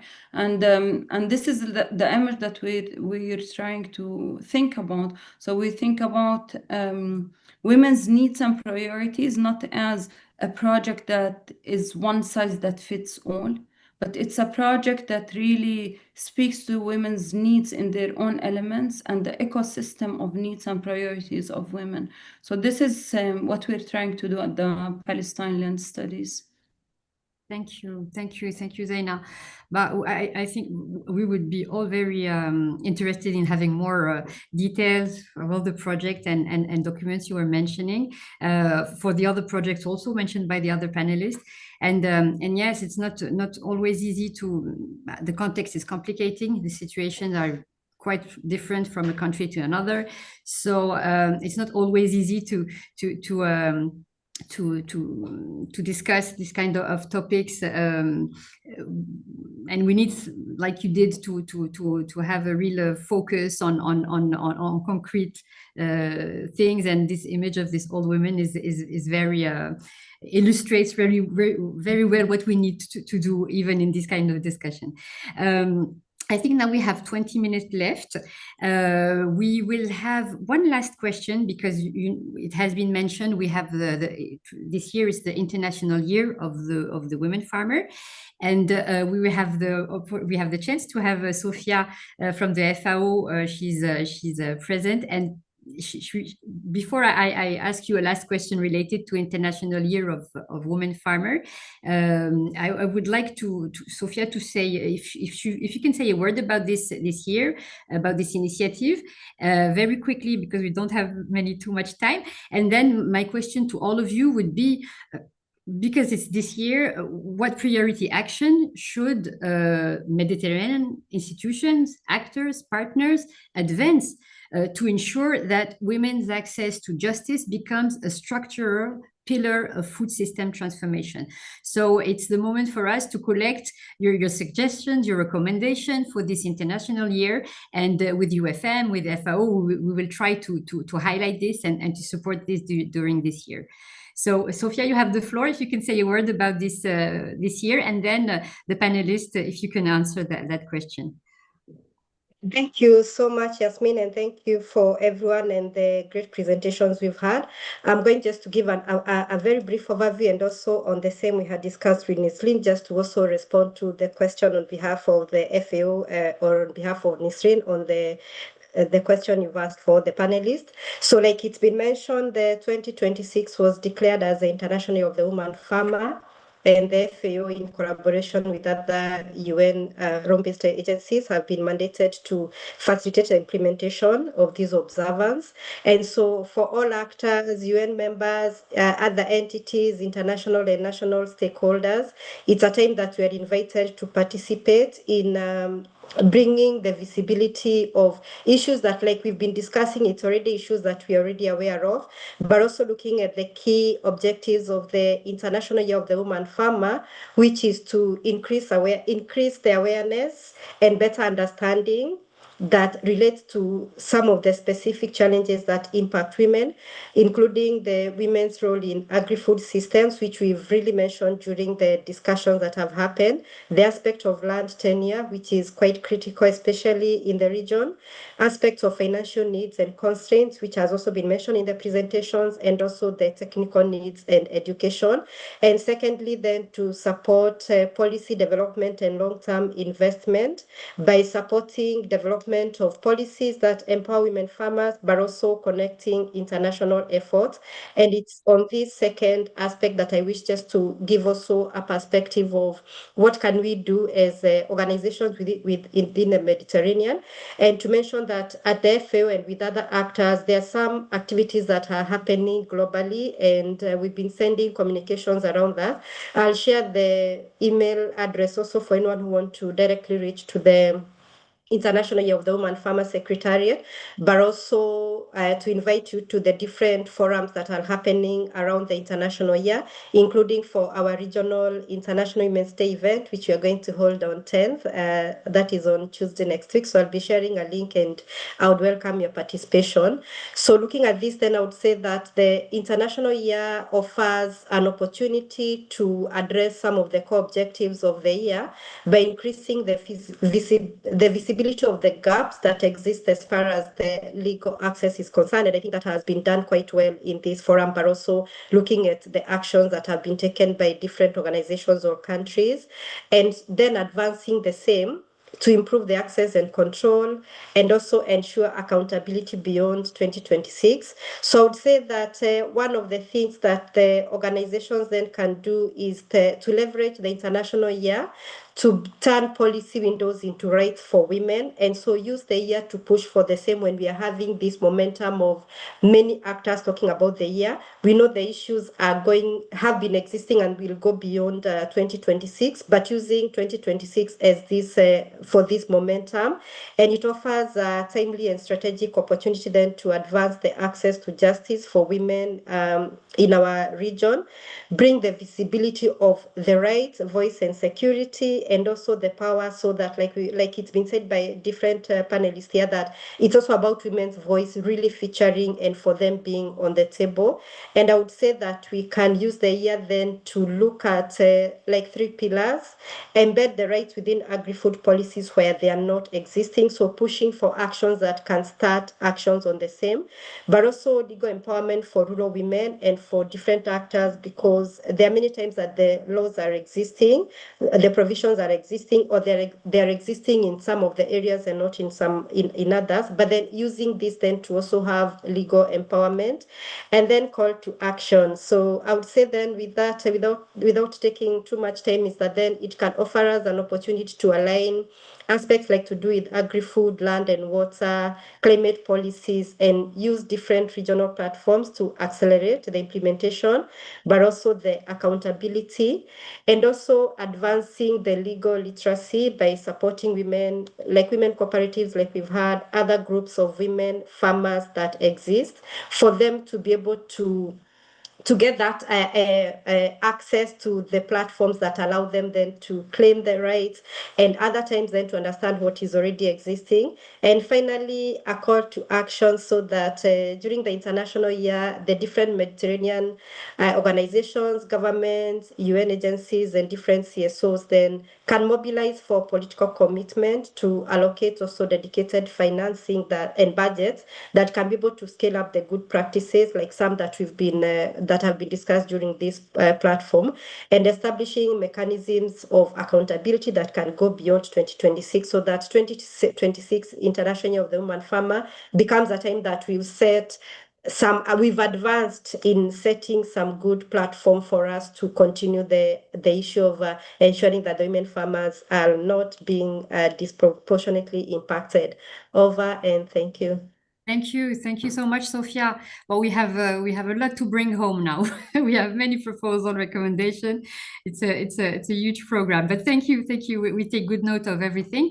Very quickly, one action, really one priority to the panelists.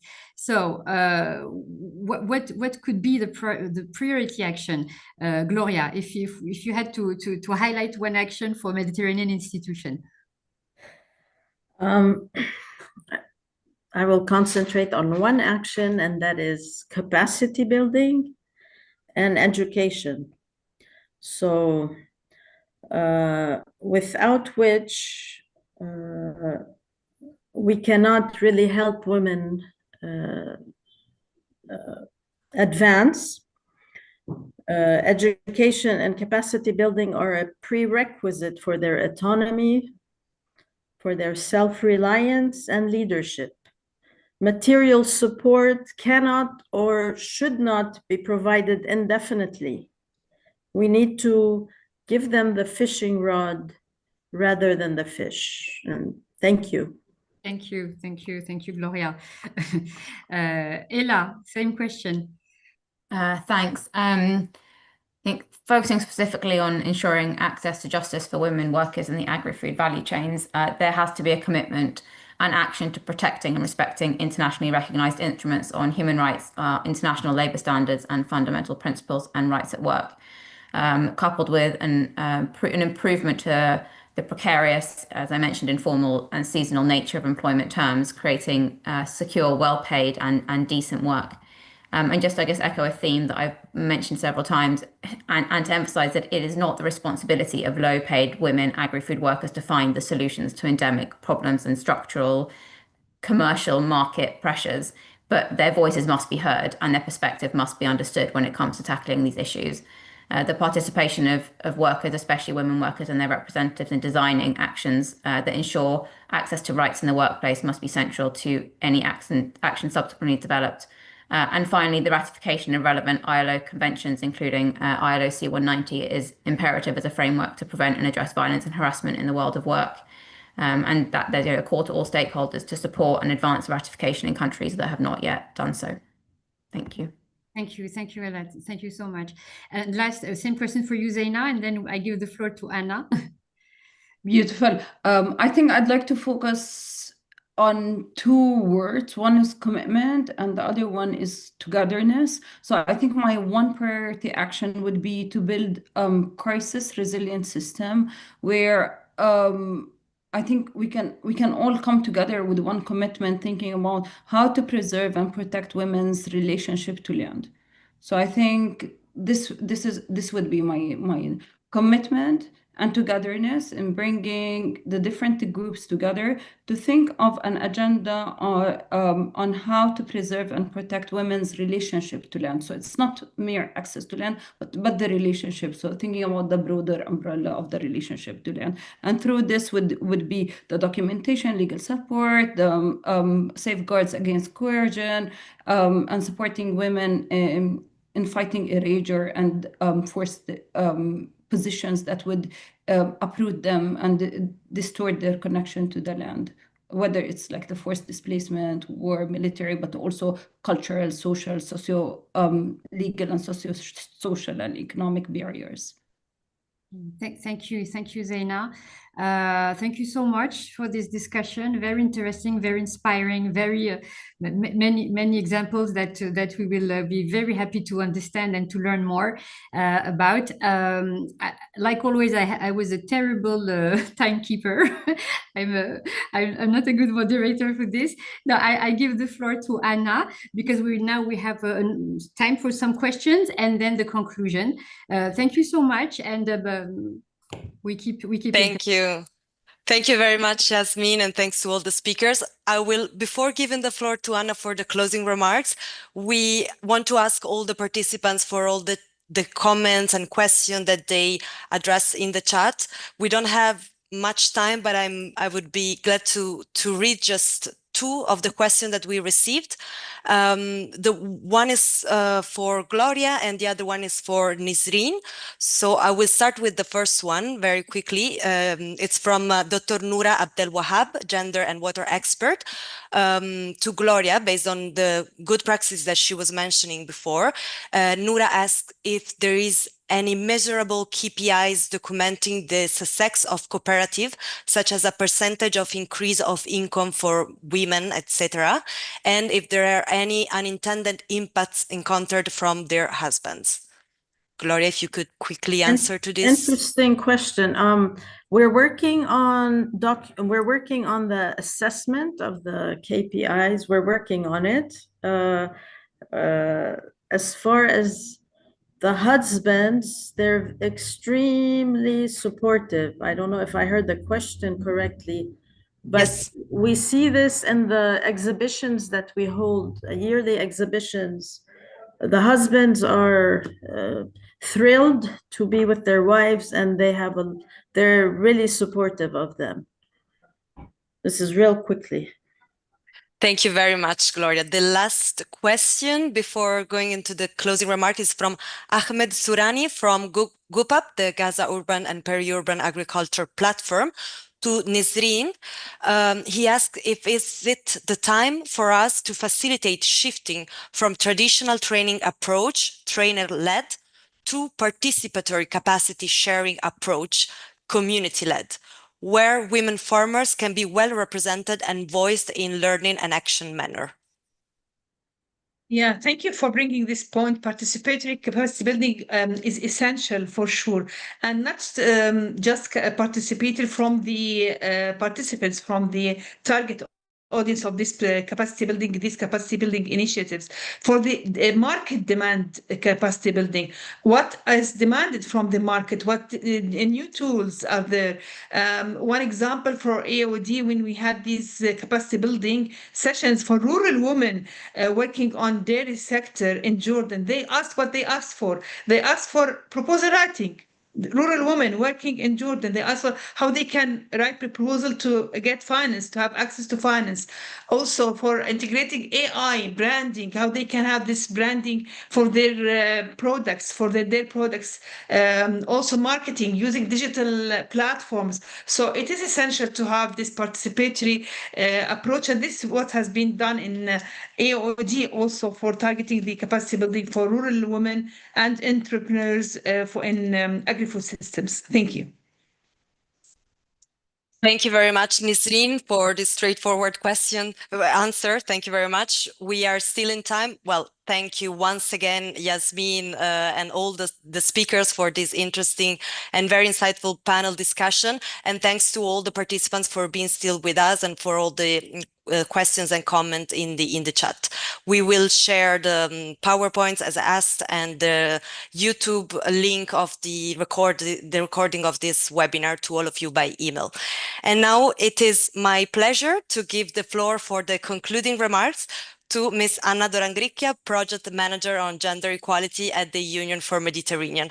Please, Anna, the floor is yours.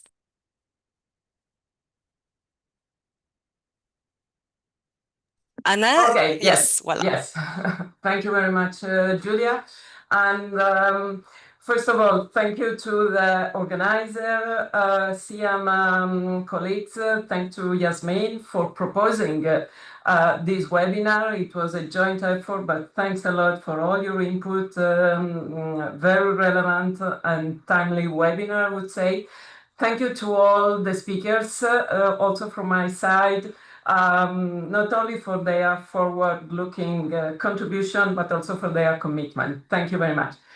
I have prepared some closing remarks, but now, after listening, all of you, I think I'm going just to share some key concepts that for us it's important to keep on board in view of the work that the UFM in collaboration with SIAM and with FAO, we are going to launch this year. As mentioned in the beginning, both from the Secretary General of SIAM and our Deputy Secretary General, the UFM, SIAM, FAO want to use the International Year of Women Farmers as a window for opportunity to go from policy dialogue to reform, for structural reform, because all of you have said the same today. Justice for women in agri-food system is not an option, and it implies structural reform.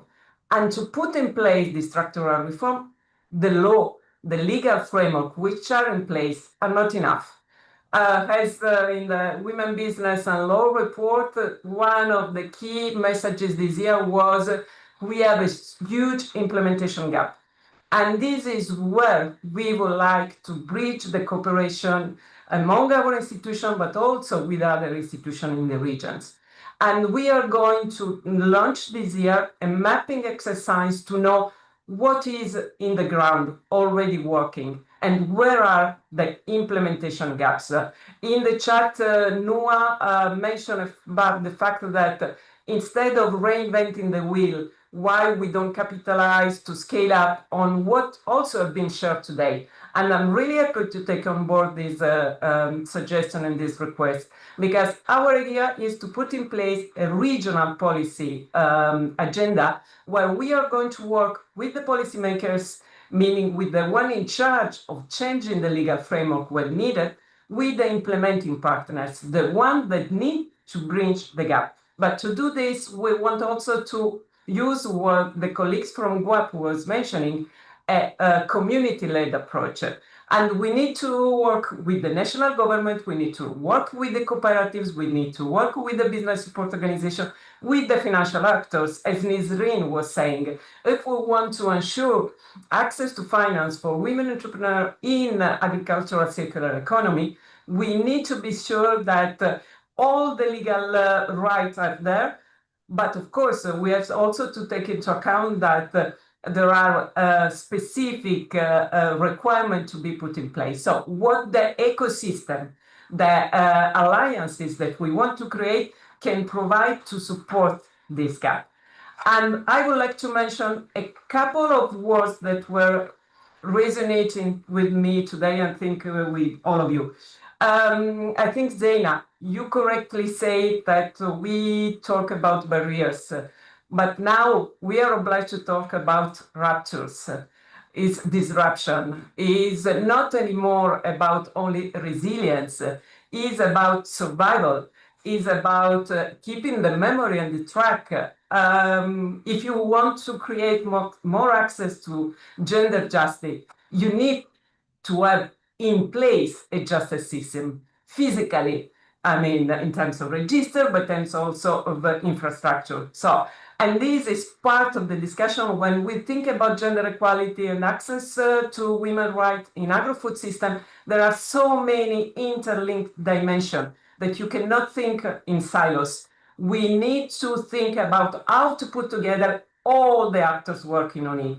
When you talk about protection in terms of gender-based violence, Hella was saying, when we talk about access to lands, as you were saying, Zeina, or to finance, all of them imply that all the actors working on gender equality from the different perspective need to be on board. Otherwise, we are not going to reach any further step on this. So, again, one message that I want to give to all of you is UFM, CM, FAO want really to use the window for opportunity of this year to launch a policy agenda covering the challenges for women and women entrepreneurs in the agri-food value chain, to put in place a system where the rights and the opportunities will be there, take into account the specific context and the geopolitical context. I think our Deputy Secretary General in her speech mentioned the quiet geopolitics. We would like that this webinar and our collaboration could be considered quieter geopolitics to put in place, let's say, at least an attempt of fairer system. Of course, and again, law is not the only element to take into account, as Zeina was saying, especially in the system where we see, unfortunately, the international law not put in place, not respected. So for this, again, thank you very much to all of you. We will be in touch. We will follow up with you with the mapping exercise because we want to know what is going on the ground. We would like to work with civil society organization, working in this topic with think tank, with academia, and with the policymakers and private sector to be together, hopefully, in this policy stakeholder conference and dialogue that we are planning to organize in October. Our ambition, Zeina and Gloria, is to have it in Beirut, but inshallah, we will be able to meet you soon again. Thank you very much. And with this, Julia, I think we can close and we will follow up with email, materials, and further action. Thank you very much. And thank you, Yasmin. Thank you very much. Bye.